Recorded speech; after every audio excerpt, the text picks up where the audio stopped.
क्या आप जानते हैं, जब पूरा देश पूरी दुनिया कोविड से जूझ रही थी, तब वहीं एक घर में ऐसी घटना को अंजाम दिया जा रहा था जिसकी कल्पना भी किसी ने नहीं की होगी। जहां एक तरफ लोग लॉकडाउन से परेशान हो रहे थे, वहीं ये लॉकडाउन किसी की मदद कर रहा था एक घिनौने काम को अंजाम देने में। एक ऐसा केस जिसमें कोई गवाह क्रिमिनल से भी डर रहा था और पुलिस वालों से भी। नमस्कार दोस्तों, तो क्या हाल चाल है आपके। आज हम बात करने वाले हैं प्रिया शमशाद केस के बारे में। इस कहानी की शुरुआत होती है उत्तर प्रदेश के गाजियाबाद नामक एक शहर से। यहीं पर एक जगह है मोदी नगर। 2012 का साल चल रहा था। इन्हीं दिनों प्रिया नाम की एक महिला अपनी गोद में 2-2.5 साल की बच्ची लिए मोदी नगर के घर पर जाती हैं। वहां पर बात किया और इसी घर में किराए पर रहने लगी। इनकी उम्र थी 23 से 24 साल। ये इसी घर में रहते हुए एक ब्यूटी पार्लर में काम करना शुरू कर देती हैं। इनकी बच्ची का नाम था कशिश ए.के. वंशिका। कशिश को इसी किराए के घर में छोड़कर प्रिया ब्यूटी पार्लर में काम करने के लिए जाती थी। दिन भर ये बाहर ही रहती थी। घर पर जो भी लोग थे वही बच्ची की देखभाल करते थे। यही चंचल चौधरी नाम की एक लड़की थी। एज रही होगी 17 से 18 साल। ज़्यादातर यही कशिश की देखभाल करती थी। देखते ही देखते प्रिया और चंचल की अच्छी दोस्ती हो जाती है। एक दिन चंचल ने प्रिया से पूछा कि आप यहाँ पर क्यों रहती हो, आपके घर वाले कहाँ हैं, परिवार कहाँ हैं। प्रिया ने सारा किस्सा बताया। ये गाजियाबाद के लोनी की रहने वाली है, इसका मायका वहीं है। 2010 में इसकी शादी राजीव नाम के एक लड़के से हुई थी, जो कि मोदी नगर में ही आने वाले खंजरपुर गांव में रहता था। शादी के बाद घर में ये बेटी कशिश पैदा हुई। इसके जन्म के बाद प्रिया के अपने पति से कुछ चीज़ों को लेकर झगड़े शुरू हो गए। झगड़े इतने बड़े कि उस आदमी ने प्रिया को डाइवोर्स दे दिया। प्रिया अपनी बेटी को लेकर ससुराल से निकल गई। अब ये जाए कहाँ। मायके वालों ने भी इसे अपने साथ रखने से मना कर दिया। डाइवोर्स के बाद प्रिया को कई सारे रिश्ते भी आए थे। घर वालों ने मदद की थी, पर प्रिया की केवल एक ही शर्त थी कि ये उसी लड़के से शादी करेगी जो इसके साथ साथ इसकी बेटी को भी अपनी बेटी मान ले। लेकिन कोई भी लड़का ऐसे इसे अपनाने को तैयार नहीं होता। समाज क्या सोचेगा, घर में बहू अपने साथ एक बेटी भी लेकर आई है। रिश्ता कहीं पे लग नहीं रहा था। मायके वाले भी बोझ समझ रहे थे इसे। घर वाले प्रिया पर गुस्सा भी करते थे कि अपनी बेटी को छोड़कर नई जिंदगी बसा लो, लेकिन प्रिया मानती नहीं है। इसीलिए इसने अपना मायका भी छोड़ दिया। आगे ये फैसला करती है कि खुद ये अकेले अपनी बेटी की परवरिश करेगी। फिर ये 2012 में यहाँ चंचल चौधरी के घर पर चली आई। ये कहानी सुनकर चंचल इससे बहुत प्रभावित होती है। दोनों में बहुत गहरी दोस्ती भी हो गई। चंचल ने प्रिया को एक ब्यूटी पार्लर में काम दिलवाया था। प्रिया को धीरे धीरे ब्यूटी पार्लर में और काम मिलने लगा। ये शादी के फंक्शन में मेकअप करने जाती। कई फिल्मों में भी मेकअप आर्टिस्ट के तौर पर काम मिला। धीरे धीरे इसकी लाइफ पटरी पर आ रही थी। सब कुछ ठीक चल रहा था। वैसे प्रिया सोशल मीडिया पर भी काफ़ी एक्टिव रहती थी। 2013-14 के समय में फेसबुक पर इसकी मुलाकात अमित गुर्जर नाम के एक आदमी से होती है। ये मेरठ का रहने वाला था। दोनों में ही ऑनलाइन बातचीत शुरू हो गई। आगे इनमें ठीक ठाक दोस्ती भी हो जाती है। धीरे धीरे प्रिया अपनी सारी बातें अमित गुर्जर से शेयर करने लगी। इसने अपनी पास्ट लाइफ के बारे में भी इसको बताया, लेकिन अमित को इससे कोई फर्क नहीं पड़ता है। चैटिंग के दौरान धीरे धीरे ये फेसबुक से व्हाट्सएप पर आ गए। समय के साथ प्रिया और अमित दोनों को ही एक दूसरे से प्यार हो जाता है। अमित प्रिया की बेटी कशिश को भी अपनी बेटी के रूप में स्वीकार करने को तैयार हो जाता है। प्रिया को लगा कि इसको जिसकी तलाश थी वो मिल गया। अब नए सिरे से जिंदगी शुरू होगी। अमित मेरठ में ही बुक बाइंडिंग का काम करता था। बुक छापने वाले पब्लिकेशन से ये ठेका लेता और बुक बाइंडिंग करता। अच्छा खासा ये कमा भी रहा था। और प्रिया एक ब्यूटी पार्लर में काम करती ही थी। अमित ने प्रिया से कहा कि तुम अपनी बेटी को लेकर यहाँ आ जाओ, मैं तुम्हारे लिए दुकान खोल दूंगा, तुम्हारा खुद का ब्यूटी पार्लर होगा। ये सब सुनकर प्रिया बहुत खुश होती है। धीरे धीरे दोनों ऑनलाइन से ऑफलाइन में भी मिलने लगे। आगे प्रिया मेरठ चली गई बेटी को लेकर। मेरठ में ही माँ, बेटी और अमित तीनों किराए के घर में रहने लगते हैं। फिलहाल इनका कोई परमानेंट घर नहीं था, इसलिए कहीं पर दुकान नहीं ले सकते थे प्रिया के लिए। इसलिए प्रिया ने पार्लर का काम बंद कर दिया। और अमित तो इनका खर्च उठाने के लिए था ही। अमित ही कहता था कि मैं तुम लोगों का देखभाल करूंगा, घर पर आराम से रहो। अभी प्रिया और अमित ने शादी नहीं की थी, दोनों लिव इन में रहते थे। धीरे धीरे बेटी बड़ी हो रही थी। अमित इनसे बहुत प्यार करता था। इन्हें छुट्टी मिलने पर घुमाने ले जाता, शॉपिंग कराता, मूवीज दिखाता। ये सब चीज़ें चल रही थीं। लेकिन प्रिया अपनी दोस्त चंचल को भूली नहीं थी। दोनों एक दूसरे से रोज बात करते थे, कभी कभी मिलते भी थे। प्रिया अपनी हर बात चंचल को बताती थी। चंचल भी बहुत खुश थी कि चलो इसकी दोस्त की जिंदगी अब ठीक हो रही है, खुशियां आ रही हैं। 2015 में प्रिया और अमित हिंदू रीति रिवाज के अनुसार शादी कर लेते हैं। मेरठ में ही खरखौदा थाना क्षेत्र पड़ता है। यही कांशीराम कॉलोनी है। कांशीराम आवास योजना के तहत प्रिया ने खुद का अपना घर ले लिया था। शादी के बाद पति पत्नी और बेटी इसी घर में रहने लगे थे। वक्त गुजर रहा था। धीरे धीरे 4 से 5 साल हो गए। प्रिया की डेली अपनी सहेली चंचल से फोन पर बात होती रहती थी। अमित गुर्जर खुद के पैसों से अपना एक और घर बनवा रहा था। इसका घर मेरठ में ही परतापुर थाना क्षेत्र में आने वाले भुरभरार इलाके में था। एक घर तो प्रिया का था ही, अब अमित का भी होने वाला था। 2020 में लॉकडाउन से पहले काफ़ी हद तक घर कंप्लीट हो चुका था। इत्तेफाक से पति पत्नी और बेटी तीनों लॉकडाउन से पहले फरवरी मार्च महीने में ही अमित वाले घर में शिफ्ट हो जाते हैं। 24-25 मार्च से पूरे देश में लॉकडाउन लग गया, सब कुछ ठप पड़ गया। इसमें 2-3 दिनों तक तो रेगुलरली प्रिया और चंचल की आपस में बात होती रही। 28 मार्च की सुबह 11:36 पर प्रिया ने चंचल को कॉल करके बात की थी। 19-20 मिनट तक बात होती है, इसके बाद फोन कट गया। ये आखिरी बार था जब प्रिया और चंचल के बीच बातचीत हुई। अब ऐसे ही अगले दिन 29 मार्च को चंचल ने वापस अपनी दोस्त को कॉल किया नॉर्मली। पहले सुबह 8:56 पर कॉल किया, लेकिन प्रिया ने फोन नहीं उठाया। चंचल के पास प्रिया के पति अमित गुर्जर का भी नंबर था, इसने उसे कॉल किया। अमित ने कहा कि यह बाहर आया है, शाम को 5 बजे के बाद घर जाएगा तो बात करा देगा। प्रिया के फोन ना उठाने से चंचल को थोड़ी घबराहट हुई। प्रिया ने कभी भी दोस्त का फोन इग्नोर नहीं किया था, कभी करती भी तो कुछ मिनटों के बाद वापस कॉल करके बात कर लेती थी, लेकिन आज ऐसा नहीं हुआ। फिर चंचल ने 11:23 पर और 11:34 पर कॉल किया, पर प्रिया कॉल नहीं उठाती है। इन दोनों के घर केवल 12 किलोमीटर की दूरी पर थे, लेकिन लॉकडाउन की वजह से चंचल प्रिया के घर पर नहीं जा सकती थी। ऊपर से चंचल का एग्जैक्ट एड्रेस भी नहीं पता था, क्योंकि हाल ही में वो लोग वहां पर शिफ्ट हुए थे।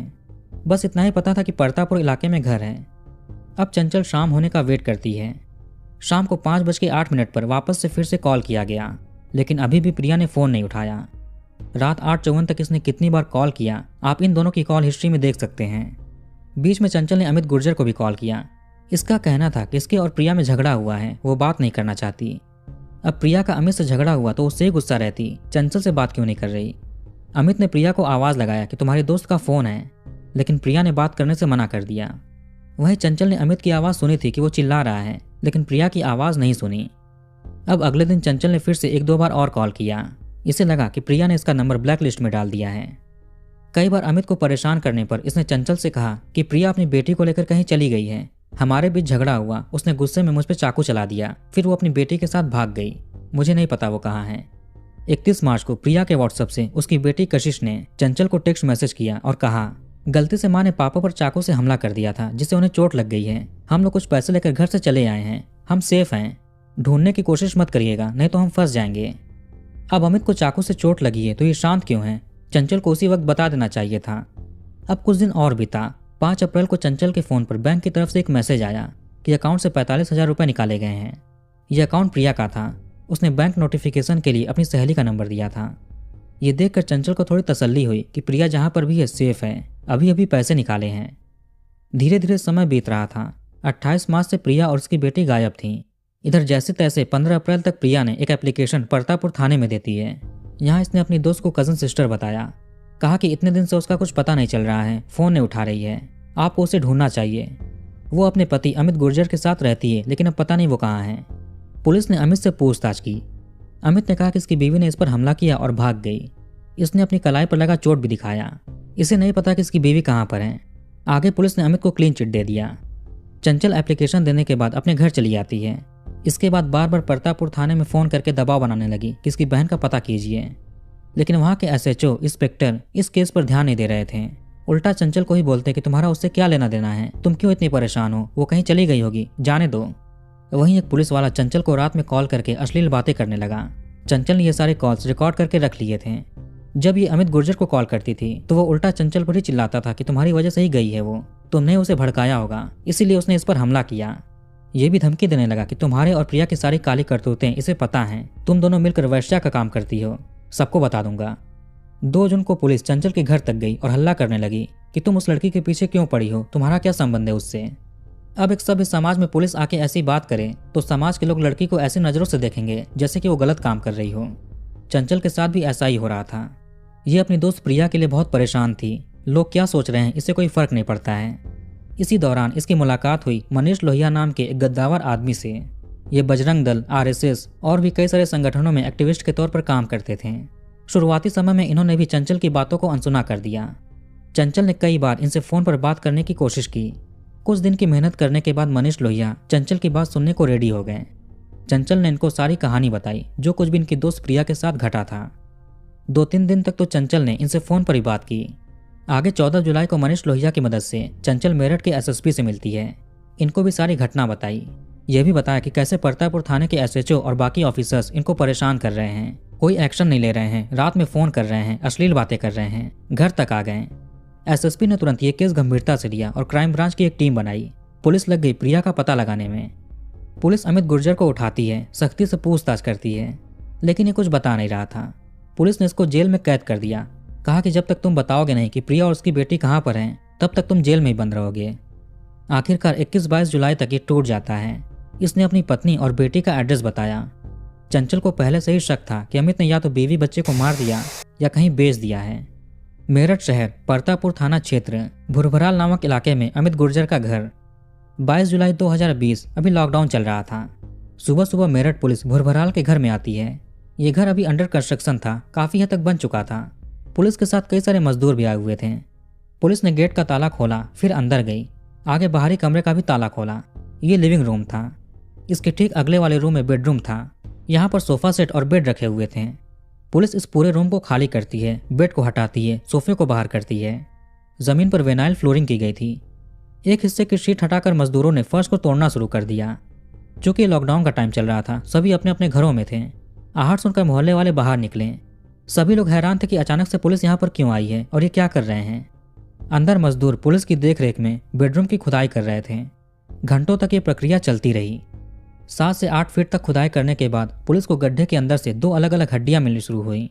ये इंसानी हड्डियां थीं और पूरी तरह से नमक में लिपटी हुई थीं। इन सारी हड्डियों को निकाला गया और फॉरेंसिक जांच के लिए हॉस्पिटल भेज दिया गया। अभी तक पूरे इलाके में सनसनी फैल चुकी थी। न्यूज़ रिपोर्टर्स वगैरह भी आ चुके थे। इधर पुलिस ने बेडरूम के नीचे से कंकाल निकाले। उधर पता चला कि अमित पुलिस की कस्टडी से फरार हो गया है। इसी 22 जुलाई की रात तक पुलिस इसको दोबारा पकड़ लेती है।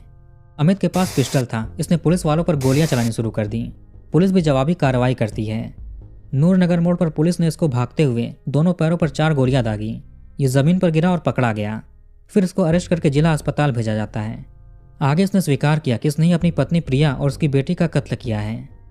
अब ये सवाल उठा कि आखिर इसने ऐसा सब कुछ क्यों किया। अमित गुर्जर और चंचल के बयान के अनुसार सारी कहानी बाहर आती है। 2015 में प्रिया और अमित गुर्जर ने शादी की थी। फिर ये कांशीराम कॉलोनी में अपने घर रहने लगे। शादी के बाद अमित का बर्ताव चेंज होने लगा। अब जब ये 24 घंटे साथ रहने लगे तो प्रिया को कुछ चीजें दिखने लगी। अमित गुर्जर हर शुक्रवार के दिन नहा धोकर रेडी होकर कहीं जाता था। बेटी को भी इसने अपना लिया था। वो इसे पापा कहती थी। ये वहीं एक इंग्लिश स्कूल में जाने लगी थी। पिता इसको छोड़ने जाते थे। अमित ने प्रिया से कहा कि बेटी को उर्दू पढ़ाना चाहिए और तुमको भी सर को कपड़े से ढकना चाहिए। ये हिजाब पहनने को कहता। प्रिया साईं बाबा को बहुत मानती थी और उनकी पूजा भी करती थी। अमित ऐसा करने से रोकने लगा। आखिर अमित ऐसा क्यों बिहेव कर रहा है। शादी को 2-3 साल हो चुके थे। प्रिया ने अपने लेवल पर थोड़ा पता किया। अमित गुर्जर के सारे सामान, इसके आधार कार्ड वगैरह चेक किए। वैसे अमित ये सारी चीजें प्रिया से छिपा कर रखता था। अमित गुर्जर के आधार कार्ड पर नाम लिखा था शमशाद, यानी ये आदमी अमित नहीं बल्कि शमशाद है। इसने फेक आईडी बनाकर प्रिया से प्यार किया था, झूठ बोलकर हिंदू धर्म के अनुसार शादी की। लेकिन अब यहाँ पर सच्चाई बाहर आ गई। इसीलिए यह हर शुक्रवार के दिन नहा धोकर रेडी होकर जुमे की नमाज पढ़ने के लिए जाता था। जब 2018 में यह सच्चाई सामने आई तो प्रिया ने चंचल को भी ये बात बताई थी। प्रिया ने अमित उस शमशाद से बात की। आखिर इसने ऐसा क्यों किया, झूठ क्यों बोला। अगर इस शमशाद नाम से भी बात करता तब भी प्रिया को प्यार हो सकता था, शादी भी कर लेती। लेकिन ऐसा झूठ क्यों बोला। शमशाद इसके सामने रोता है, गिड़गिड़ाता है, माफी मांगता है। प्रिया ने सोचा कि इसकी बेटी को पिता का नाम मिलेगा। समाज के डर से शमशाद को यह माफ कर देती है। अब तो प्रिया सच्चाई जान चुकी थी, इसलिए शमशाद धड़ल्ले से कहता कि ये काम मत करो, पूजा मत करो, अगरबत्ती मत जलाओ, बेटी को उर्दू पढ़ाओ, इसका नाम चेंज कर दो, इसे ऐसे कपड़े मत पहनाओ, तुम ये मत पहनो, वो मत पहनो, सर ढक कर रखो। ये सारी चीजें शुरू हो गई। अगर प्रिया ऐसा करने से मना कर दे तो शमशाद इस पर हाथ भी उठाने लगा, मारने पीटने लगा। इसको लेकर 2019 में प्रिया खरखौदा थाने जाकर कंप्लेन भी दर्ज कराती है। शमशाद पुलिस के सामने रोने गिड़गिड़ाने लगा, माफी मांगता है। प्रिया से भी माफी मांगा। दया खाकर इसको माफ कर दिया जाता है। प्रिया ने केस वापस ले लिया। बीच बीच में शमशाद कई दिनों तक काम का बोलकर घर से बाहर रहता था। इसी में ही प्रिया को पता चला कि शमशाद की ऑलरेडी एक शादी हो चुकी है। अफसाना नाम की एक लड़की से इसकी शादी हुई थी और इसके 3 बच्चे भी हैं। 2013-14 में फेसबुक पर जब ये मिले तो शमशाद यानी अमित गुर्जर ने कहा था कि इसकी शादी नहीं हुई है, ये कुंवारा है। लेकिन अब यहाँ पर सच्चाई बाहर आ गई। इसको लेकर भी घर में झगड़े होने शुरू हो गए। फरवरी-मार्च 2020 में शमशाद प्रिया और कशिश को लेकर भुरभराल वाले घर में आ गया। प्रिया ने जो घर कांशीराम आवास योजना के तहत कम दाम में खरीदा था या इसको मिला था, शमशाद ने प्रिया को बिना बताए फर्जी कागजों के जरिए फरवरी 2020 में वो घर बेच देता है। प्रिया को इसकी कोई भनक नहीं थी और शमशाद ने उन पैसों को भी खुद रख लिया। प्रिया के बैंक अकाउंट को भी यही कंट्रोल करता था। अब पुलिस शमशाद के 28 मार्च की वारदात सुनती है। इस दिन भी रोज की तरह प्रिया और शमशाद में झगड़े हुए। रात के 10 बज रहे थे। प्रिया अगले दिन के लिए सब्जी काट रही थी। गुस्से में इसने शमशाद पर चाकू चला दिया। शमशाद के कलाई पर हल्का सा चोट लग जाता है। प्रिया को बुरा लगा कि ये मैंने क्या कर दिया, लेकिन अब तक बहुत देर हो चुकी थी। शमशाद का पारा बहुत ज्यादा बढ़ गया। गुस्से में इसने प्रिया का गला पकड़ लिया और जोर से दबाने लगा। कुछ ही मिनटों में प्रिया शांत पड़ जाती है। रूम में 10-11 साल की बच्ची कशिश सो रही थी। शमशाद ने तकिए से उसका भी दम घोटना शुरू कर दिया। वो भी खत्म हो गई। जो लड़की इसको पापा बोलती थी, जिसको ये स्कूल छोड़ने के लिए रोज जाता था, उसी बच्ची को इसने खत्म कर दिया। कोविड के टाइम और वैसे भी शमशाद के घर पर इसके दोस्त आते थे। शराब पार्टी होती थी। घर में एक औरत और एक बच्ची है। उसी घर में कई सारे आदमी आके शराब पी रहे हैं। प्रिया इसका विरोध करती तो शमशाद इसको मारता पीटता था। इस तरह से घर में शराब भी रखे हुए थे। 2 कत्ल के बाद शमशाद शराब पीता है। सोचा कि अब इस शौक को ठिकाने कैसे लगाए। घर से दूर एक नहर बहता था। सोचा कि उसमें फेंक दूं, लेकिन ये लॉकडाउन का टाइम, पुलिस वाले तैनात, ये जाए कैसे, पकड़ा जा सकता है। ये पहले से ही प्रिया को रास्ते से हटाने की फिराक में था, क्योंकि आखिर कितने दिन ऐसे चलेगा। इसकी पहले ही एक पत्नी है, 3 बच्चे हैं। इसने क्राइम वेब सीरीज, शोज वगैरह देखने शुरू कर दिए थे। हॉरर मूवीज भी देखता था। जब ये बैठकर सोच रहा था कि घर से निकले बिना कैसे शव को ठिकाने लगाएं, फिर इसके दिमाग में दृश्यम मूवी आई, जिसमें शव एक पुलिस स्टेशन के नीचे गाड़ा गया था। वैसा ही इसने भी सोचा। इसका घर भी अंडर कंस्ट्रक्शन था। फावड़े फर्श घर में थे ही। इसने बेडरूम के नीचे ही शव ठिकाने लगाने की सोची। पहले तो ये बेड और सोफे को साइड करता है, फिर एक कोने में खुदाई करना शुरू कर दिया। ब्रेक ले लेकर ये घंटों तक खुदाई करता रहा। चूंकि ये लॉकडाउन का टाइम था तो कोई भी इंसान इसके घर पर नहीं आता था। लॉकडाउन ने इसकी मदद की। ये आराम से 7 से 8 फीट का गड्ढा खोदता है। बाजार से इसने 20 पैकेट नमक खरीदे। शवों को गड्ढे में फेंक कर उस पर नमक छिड़कता है ताकि ये जल्दी से गल जाए। फिर इसने गड्ढे को मिट्टी से भरकर सीमेंट वगैरह से पक्का कर दिया। ऊपर से विनाइल मैट बिछाकर उस पर सोफे और बेड रख दिए। फिर ये उसी पर सो जाता है। ये भी सामने आया कि शमशाद ने जो घर बनवाया था और गांव में इसकी जो प्रॉपर्टी थी, उसमें भी प्रिया और इसकी बेटी को हिस्से देने पड़ते, जो कि इसकी पहली पत्नी नहीं चाहती थी।